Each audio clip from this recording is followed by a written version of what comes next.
So here we are at part of the casino. The ship was over there that we were looking at, and I think it's the front entrance that I need.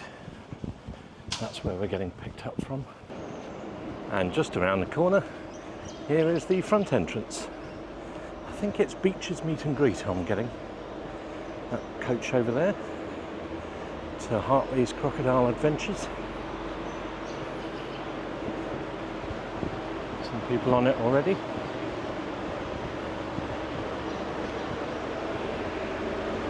Test drive that today if you've got time. We haven't got time. And I made it onto the bus, so we're definitely going to Hartley's.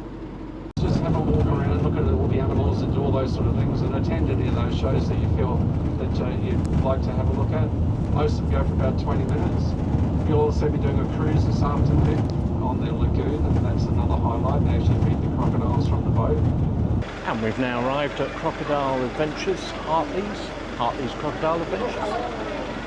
Our driver's just gone to get our tickets, so we should be able to enter very shortly. I think right now there's a crocodile farm show, but the crocodile attack show, which is the one not to miss, that's in about an hour and 50 minutes. So it's taken us 45 minutes or so to get here on the coach. Traffic was good, not many roadworks, so that was good, and it's a beautiful sunny day here at Hartley's. That's our man with the tickets. How many you got, mate? Just one. Yourself, yeah? There you go. So boat cruise at 4 o'clock down the left path, and the Crocodile Farm Tour is to our right. It's 1:15, so it said they start at 1, but we'll see what we can catch. Look at the size of that croc. I'm glad that's not alive because, well, there's no barrier. That would have me for lunch. So this is through to the crocodile farm. For that belly skin. And it'll give us a grading system from 1 to 3, 1 being the best. A grade 1 skin is across this whole belly skin. You don't have any more than 2 pimple-sized deformities across the whole belly skin. Now, skin of that quality can go on the market anywhere between $1,500 and $1,800 a skin. A grade 2 is anywhere between 2 and 5 deformities. That can go on the market anywhere between $600 to $900 a skin. And a grade 3, which is the lowest quality, is basically just ripped up to hell, guys. That'll go on the market for $100 to $300 per skin. Now, if you are interested in seeing some crocodile-made product, we sell our own brand in the gift shop by a brand called Croc. And the handbags, for example, are some of the cheapest you'll ever find, guys. They float around that $5,000 mark for a handbag. Yeah, I'm not pulling your leg, guys. That is quite cheap. Now, do you want to know the most expensive crocodile-made product we know of currently? Online, there is a luggage set, suitcase, carry-on bag, handbag, bundled together at $1.3 million. What kind of bloody holiday are you going on where the luggage costs you that much, guys? If you ask me, you're probably going to Epstein's Island. But anyway, that is pretty much it for a farm tour, guys. I will leave the belly skin up here if you want to come have a feel or take a selfie and get your clout up on Instagram. Go for gold. Had any questions? I'll be hanging out here for a bit. I hope you all enjoyed the tour. I hope you learned something, and I hope you have a good rest of your day at Hartley's, guys. Thanks for tagging along. We arrive at the very end.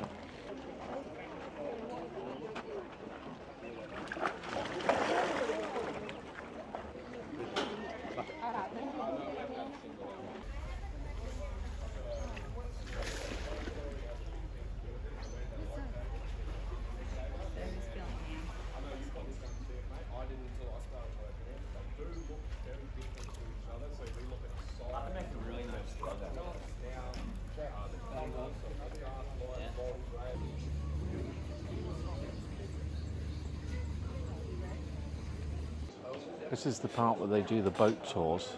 It's actually really beautiful. And I've already seen some crocs in the distance. And there's a sign that you don't see every day. Do not sit on railing, do not feed crocodiles. And our dad, do not fall in. Honestly, I'm just talking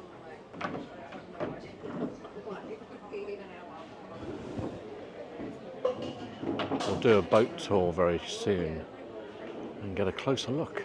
And there is one of the boat tours coming this way.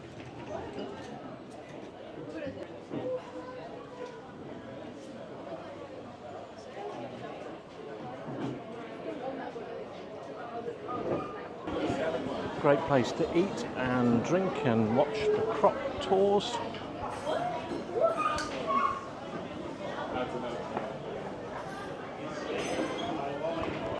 Okay, Croc feeding arena.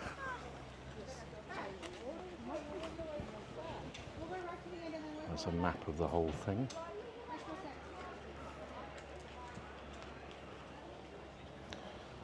So we are there.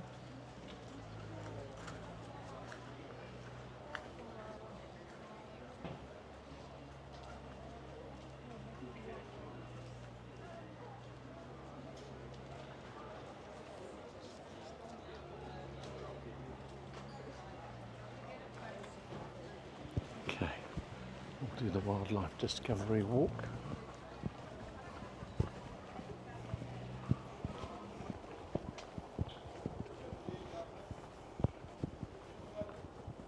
That's where they do one of the crocodile attack shows, one of the arenas.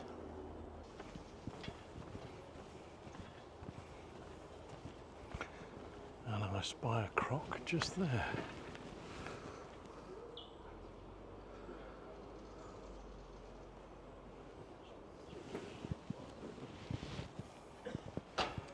And another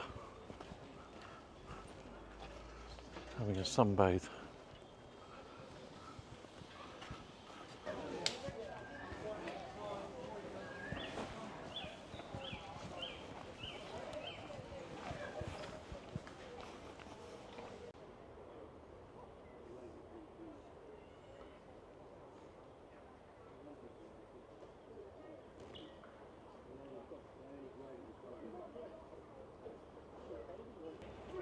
This is the croc feeding arena.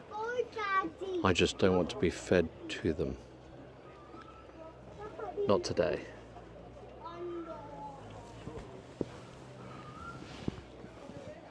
It's funny because a lot of the crocs, they do look at you in that way of, come on, get in, mate. Sorry to disappoint. So the Crocodile Attack show is very soon. Very popular show. I love it, in fact. I have posted that on social media before, and people say that they're willing the crocs on. Thing is, the trainers are very, very good at their job. I did hear a story though when I booked this tour, that there was one of the Croc Attack show guides who was doing the show, had a chicken in his hand but slipped, and thankfully the crocodile went for the chicken rather than the guide, as he obviously was quite intelligent and thought, if I go for the guide, I'm not going to get fed again. The guide lived another day. That is a frightening story though, isn't it? Basically, don't slip if you're doing a crocodile attack show, like I just did.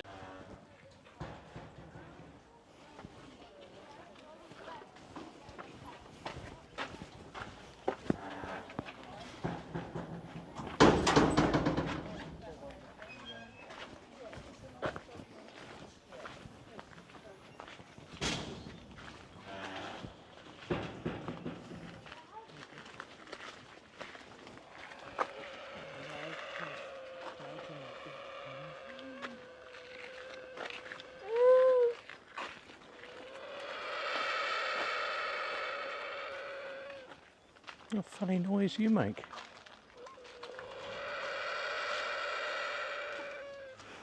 Do you not like the camera?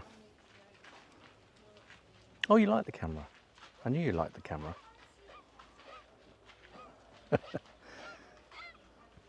Yeah, we're making friends now.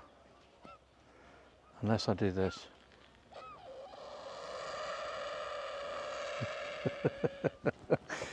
It's all right, little guy. I'm no threat. Bless you. See you.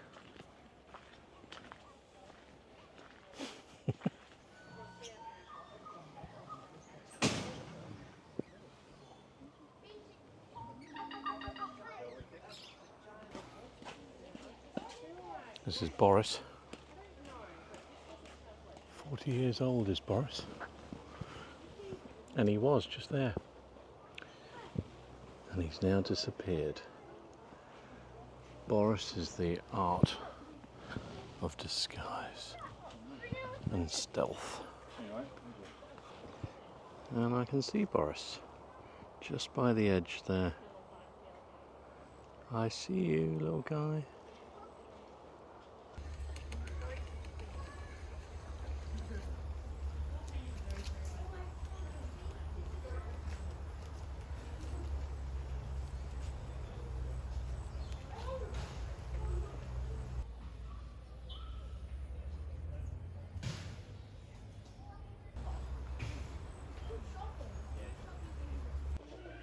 So Chopper here is on his own because he's very antisocial and psychotic. He has some behaviour on him, and it says that Hartleys don't tolerate this kind of behaviour. So he's on his own. Hyper aggressive attitude on the Croc keepers whenever they need to enter the enclosure. Oh dear, Chopper, you're a naughty boy. He's also massive.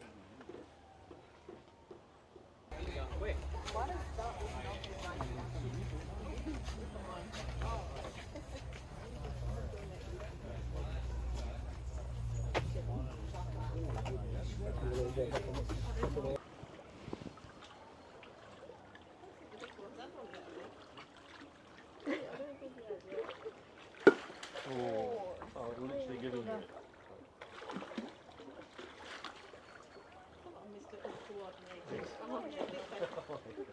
So yeah, try and just face it to the side. Yeah.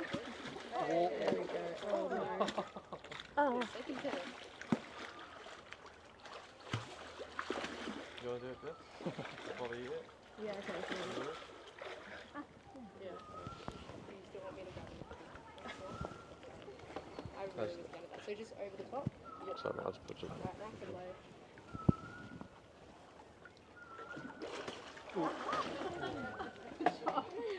That's quick. Kept it on your toes. Awesome. Just up the top near the photos if you're interested. Thank you. No worries. See you guys. Thanks a lot. Thank you. Thank you. No worries. See you guys. See ya.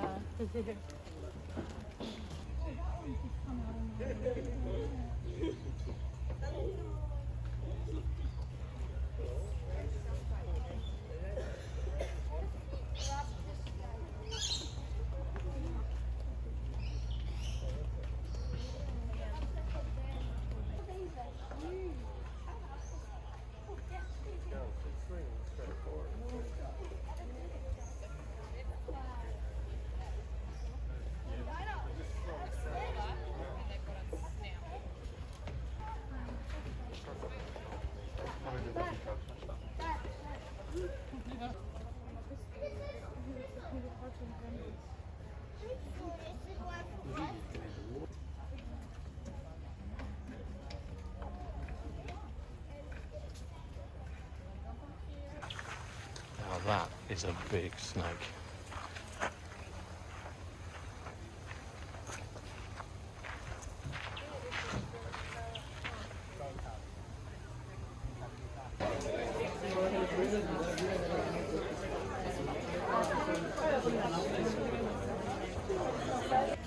I do like to suss out the crowd a little bit. Anybody here like snakes? Cool, better turnout than yesterday. Anybody here terrified of snakes? I appreciate your honesty. Now don't worry, I'm not going to be throwing snakes into the crowd, alright?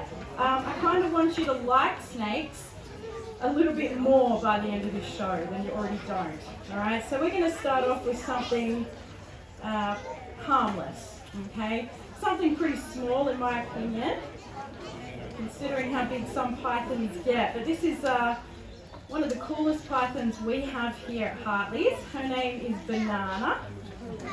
Let's get Banana out. Yeah, isn't she beautiful? So everyone, this is Banana, and she is a Darwin carpet python, but she's an albino one. Okay, so she's got a genetic mutation which makes her lack any melanin in her skin, so she does look pretty cool. Now you guys didn't come down to the snake show to see me handle a teeny tiny python. Okay, you guys wanted to see something cool, something dangerous, something venomous, maybe even something that could potentially kill me, yeah? Yeah, you sickos. Alright. So that's what I'm going to do. I'm going to put my life on the line for your entertainment. Get your money's worth, hey? Now, here at Hartley's, we like to go big or go home, okay? I didn't just bring down any venomous snake. I did mention that Australia is home to 9 out of the 10 most deadliest land snakes. And they are sea snakes too, actually. This one is number 1. Let's get her out. Isn't she beautiful? Come on out. There we go. A little bit more. You're being shy today. Come on.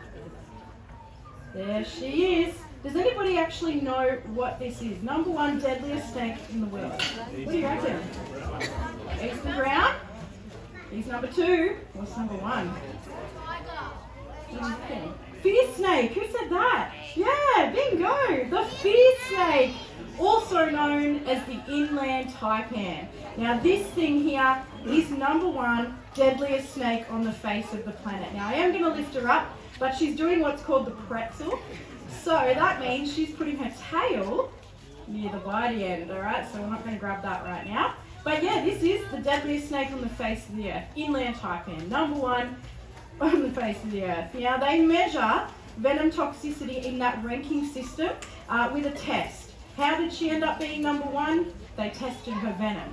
Now, what they do is they use a test called the LD50 test, the lethal dose test. And they measure how many mice 1 drop of venom kills, okay? I know it sounds pretty brutal, but let's measure this thing up to a red belly black snake. You're all familiar with the red belly? On the LD50 test, 1 drop of a red belly's venom kills 300 mice. I know that doesn't sound, not like many, but it is. Brace yourself for this one though. 300 mice for your red belly. For the inland taipan, 1 drop of her venom kills over 250,000 mice. 250,000, okay? So that is why she is the most toxic thing on the planet, honestly. Why is she so toxic? She kind of has to be, okay? You're looking at a true Aussie battler. This snake is one of the most elusive snakes on the planet, not the kind of snake you're going to see cruising through your backyard. She lives in one of the most remote, dry, arid places in Australia, the black soil plains. It's basically nothingness. Drought-stricken country, really deep soil cracks, that's where she lives. Way in those cracks to escape the heat. It's about 50 degrees Celsius out there some days, freezing cold at night. Barely any water and barely any food. This thing likes to eat field mice, so rodents, and she might have to wait 6 months, maybe even 12 months, maybe even 18 months for a potential meal to even show itself. Now, I've never been bitten by a venomous snake, touch wood, been bitten by pretty much every other creature, better part these, but I have seen 4 of my colleagues be bitten by venomous snakes right in front of me. It's just part of the job, it does happen. And they're okay, by the way. But the point I'm trying to make is even as someone trained, exposed to this stuff all the time, it is still a scary situation, even for me. So I can only imagine how terrifying it would be for just the general public. Okay, so as long as you guys know a general rundown on what to do, I feel better. Now this is pretty much all you need. You want to save your life after being bitten by a snake? Raggedy bit of material will do the trick. Now this is a compression immobilization bandage, that's the fancy word for it. If you don't have one of these, just make one. Make something out of your clothing, your towels, whatever you got, something along the lines of this. Before I show you how to pop it on, I want to clear up some old wives' tales. One of the most common ways that people treat snakebite should go extinct. It will kill you quicker than it'll save you. And that's the tourniquet. Now, I was taught the tourniquet method at school. That's if you're bitten by a snake, whack on a tourniquet. Cut the blood circulation off. Don't do that. Turns out venom doesn't travel through our bloodstream. Not straight away anyway. It travels through your lymphatic system. That's the glands under your skin. So by cutting off the blood supply we didn't stop the venom. All we did was stop the blood to the limb. The limb usually died and it ended in an amputation, so don't tourniquet. The other one is sucking the venom out, okay? Don't do that. Don't put venom anywhere near your mouth. Most of us, you don't even know, you've got an injury in there. You might have brushed your teeth too hard, you might have had something crunchy for lunch, you might have an ulcer. Any little injury in there, the venom can get in. You've now got 2 bite sites, one where the snake bit you and one inside your face. All right, so don't suck the venom out. That's from Snakes on a Plane, which is a movie. This is real life, alrighty? The other one is don't pee on it, okay? Because that's disgusting. Alrighty, this is a snake bite, not a jellyfish sting, okay? So keep that thing away from it. Now we know what not to do, this is what we're going to do. We're going to grab our bandage. Let's pretend I got bitten on the hand. Most people, the common bite. First things first, get your jewellery off. Watches, bangles, rings, whatever you got, get them off. You're probably going to swell. Once you get your jewellery off, have a look where the snake bit you. There's going to be some venom sitting on your skin, maybe. Now, if there is, don't wash it away. It's not going to hurt you. It'll dry into a crystal powder, and it's actually very useful to the doctors. They can swab it and stick it in a machine, analyzes the proteins, tells you exactly what bit you. You definitely don't need to catch the snake and take it to hospital, because if you do, they're going to be cranky at you, okay? They can check your blood, they can test your urine, but that is the most accurate way, so don't wash the bite if you can. Once you've done that, get your bandage. You're going to wrap over where the snake bit you 3 times. Once you've done that, you're going to wrap towards your extremities, okay? But you're going to leave them exposed. We want to monitor blood circulation. If these go blue, you've got the bandage on too tight.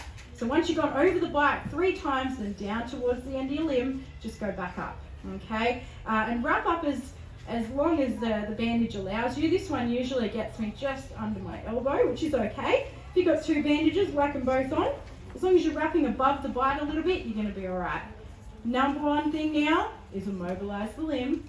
Stay calm, all right? That doesn't mean stop off at the pub and show everyone your wicked cool snake bite, okay? Chill out, get yourself to hospital, and remember, Renee told you this has a 100% survival rate. In Australia, deadliest country in the world, you know, everything wants to kill us, we've got deadly stuff everywhere. We only lose 2 to 3 people to snake bites every year. 2 to 3. That's not that bad. But if you look at those statistics further, those 2 to 3 deaths, sadly, this wasn't in the picture. So I really do urge everyone to have them, especially if you're living in Australia. If you don't have a bandage, I can kind of sense that fear and look on your face. Everyone's freaking out. Don't worry, we sell these at the gift shop. Okay, so you're okay. It's all good. And I don't get a commission for saying that. Now these are amazing. I really do urge you to get them, because the next question I get asked usually is, how tight do I have the bandage? This one tells you. Got these beautiful green rectangles. When you pull the bandage to the correct tension, they turn into the perfect sided square. So you can't really get it wrong with this bandage. If you are using a makeshift one, just apply it firm but comfortable, not too tight, almost like you're treating a sprain. Now that is pretty much first aid. There is one more thing I should mention. I like to mention it just because it makes me have less anxiety, okay? If you get bitten on your leg, please put your bandage on your leg. Okay, don't put it on your left arm, because that's what I showed you today. Alrighty? And if you're bitten on your face, or your front, or your back, you can't wrap up those areas. So all you're going to do, apply pressure, get yourself to hospital, and just remember, Renee told you you're going to be okay. Honestly, best place in the world to be bitten by a venomous snake is Australia. Okay, anti-venom's free. We've got crazy medical staff all over it. We're doing pretty good. Always very popular, this.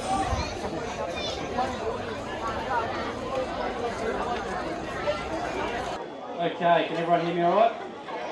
Yep, everyone having a good day so far? Very good. Are you ready to see this crocodile try to kill me? Yeah. I'm looking forward to it as well. Must admit, I'm a little bit nervous. You always get a little bit nervous when there's a freaking crocodile right there, guys. But we're going to bounce him out. We're going to see what kind of mood he's in for the show. So let's have a gander.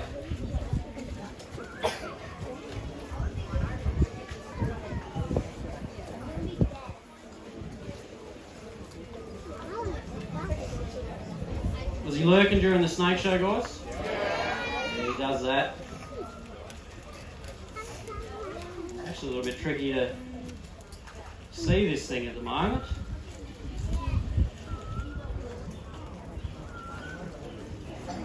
Can you see it either? I can't either, right? I don't know, I think it's out there somewhere. Oh, a bit close enough.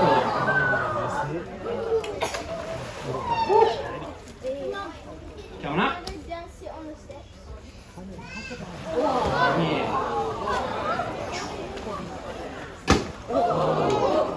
That's another one. Oh yeah. Little switchback. Cool. Right boys, that'll do. Enjoy the rest of your day, eh?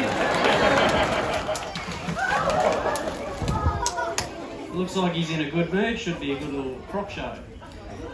But before we go any further, I'd just like to say g'day and welcome to Hartley's. My name's Brody. I'm the head crocodile keeper of the park.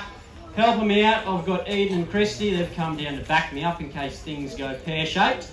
Now this demonstration is going to go for about half an hour. We're going to talk all things crocodiles. I'll introduce this fella very shortly. Tell you a few croc facts and we'll get a bit of action out of him today as well. Right up, buddy. Nice one. Give me a clap, guys.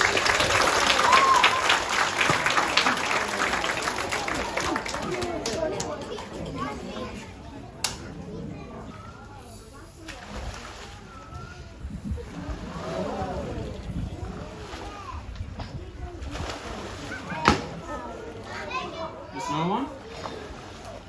Nice one. So they jump out and bite you really hard, just like that. Once they've got you, they don't let go. They'll do a U-turn, take you back out in the water, and then they're going to drown you. And that is typically how a crocodile will kill its prey, by drowning. Now let's say I miscalculated then, I fell over in front of him, he grabbed me, he pulled me into the water. There is no doubt in my mind I'd be quite stressed in that situation. If I'm in a situation like that, I might be lucky to hold my breath for maybe about 10-20 seconds if I'm being realistic. For Hagrid in a stressful situation, you might be thinking to yourself, what the heck would stress him out? He'd be fighting for my life, be resisting, his heart rate would be up, he's just secured a big prey item. He might be able to hold his breath for 30, 40, 50 minutes.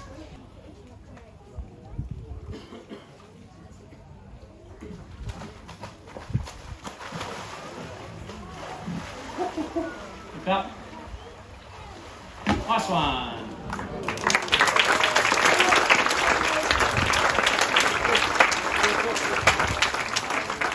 Right guys, that's pretty much all we're going to do for a croc show. I hope you learned something about these amazing critters. Don't forget about the other activities we have on today. At 4 o'clock they're feeding the cassowaries. If you don't know what that is, it's like an emu dressed in drag. And then at 4:30 they've got the grand finale, that's the koala feed, and that stuff's riveting. But from myself, these guys at Hagrid, thank you very much for listening. Enjoy the rest of your day, guys.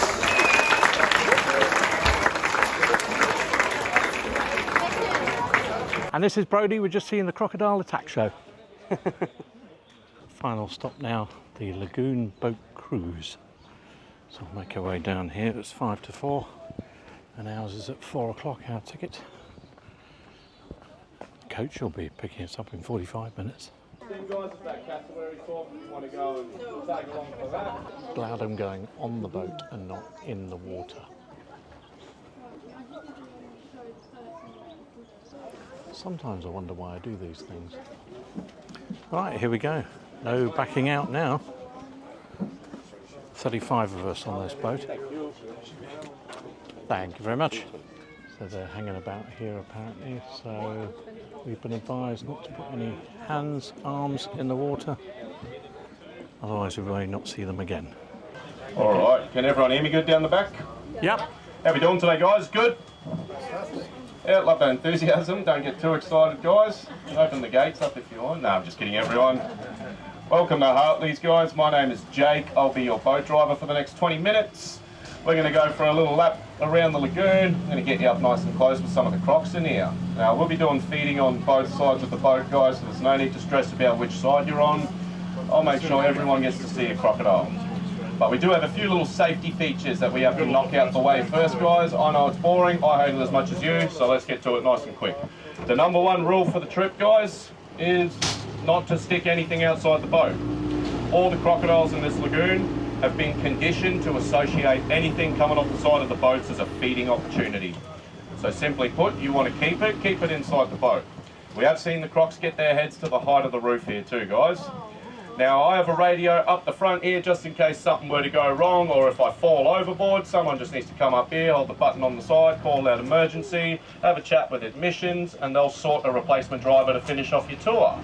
If the radio doesn't work, I've got an air horn to my left and an emergency radio to my right. And last but not least, I'll make sure you're all nice and safe in case a crocodile jumps into the boat. There you go, nice and safe, guys. Stay behind the rope at all times, you'll be absolutely fine. If the croc does come aboard, I'll just wrestle it back in, no problem. All right. Well, welcome to our lagoon enclosure, everyone. This is the largest enclosure we have at Hartley's. It's roughly 5 acres in size. Believe it or not, this lagoon is all man-made. Now, we built this 22 years ago, taking 8 years to construct. Before this, it was a flat grass field for a stud farm. Now, the look that we went for in the lagoon was a Melaleuca wetland, also known as a paperbark tree or a weeping tea tree. Now, this is all a prime example of pristine crocodile habitat that you're likely to find anywhere up the northern end of Australia. Now, habitats like this can extend from Queensland to Western Australia. What have we got here? One of our males who's actually out of territory at the moment. So his name is Goat, because he ate someone's pet goat. Now this croc in between the trees here, that's Popeye. Named that because one of her eyes pops out more than the other.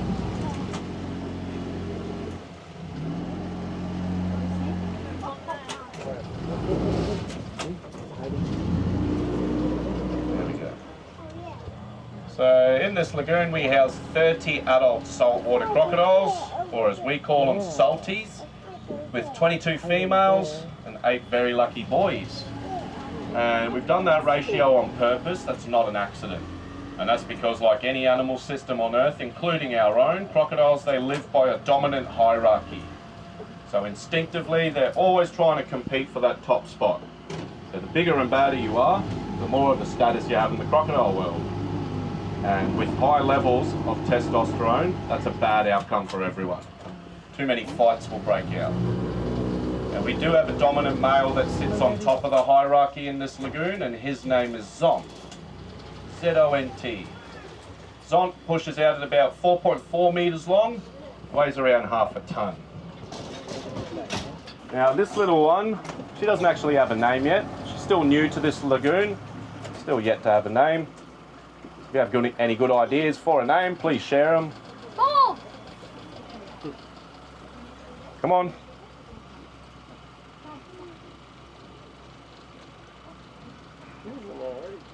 Come on.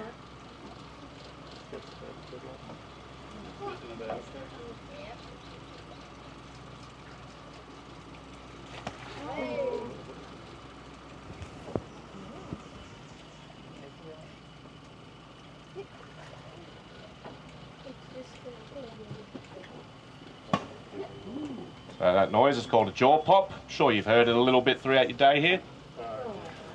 All it is just air displacement.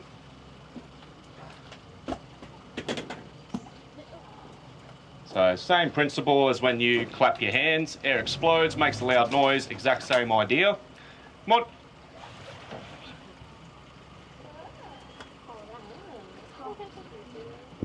It's not really gone. Well, give us one more, sweetheart.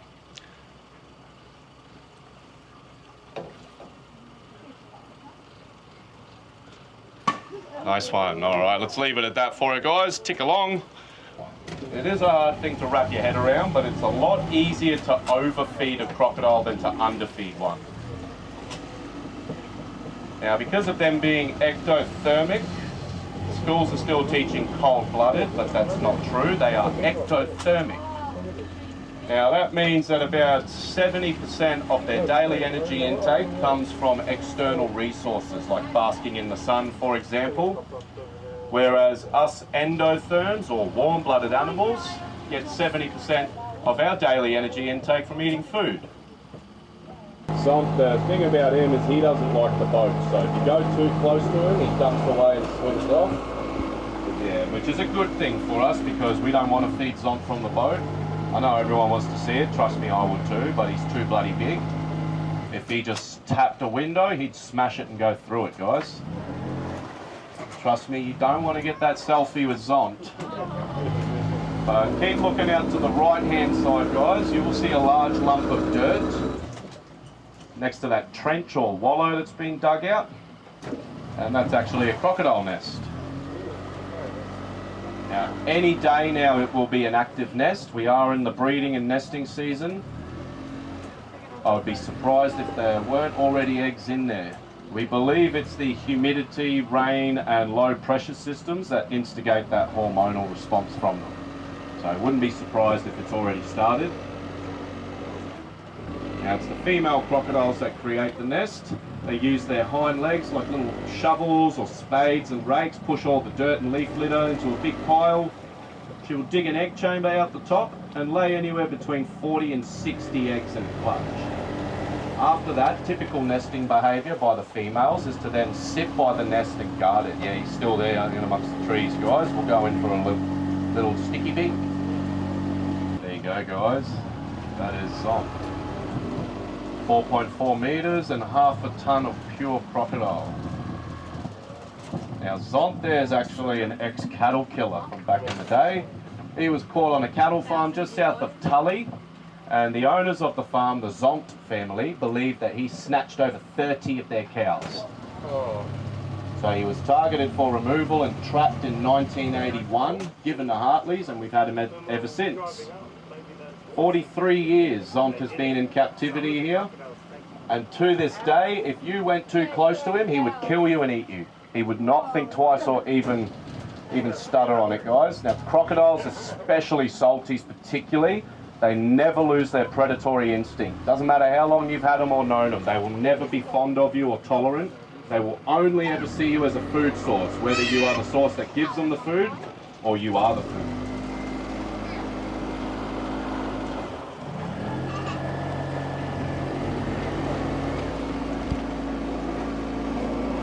Alright guys, we're just in our last straight while we're trying to find another crocodile. Does anyone have any questions? Anything you wanted to know about crocodiles, my poor life decisions? You want a bit of relationship advice, I'll give it a crack.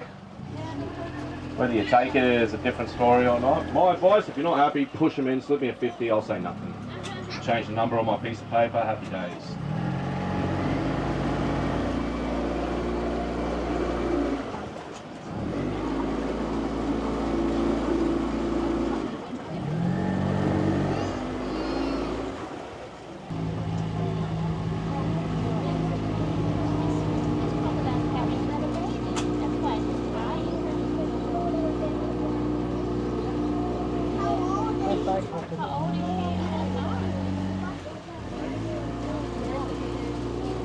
And I hope you have a good rest of your time up in the northern end here, guys. Take it easy and have a good rest of your day.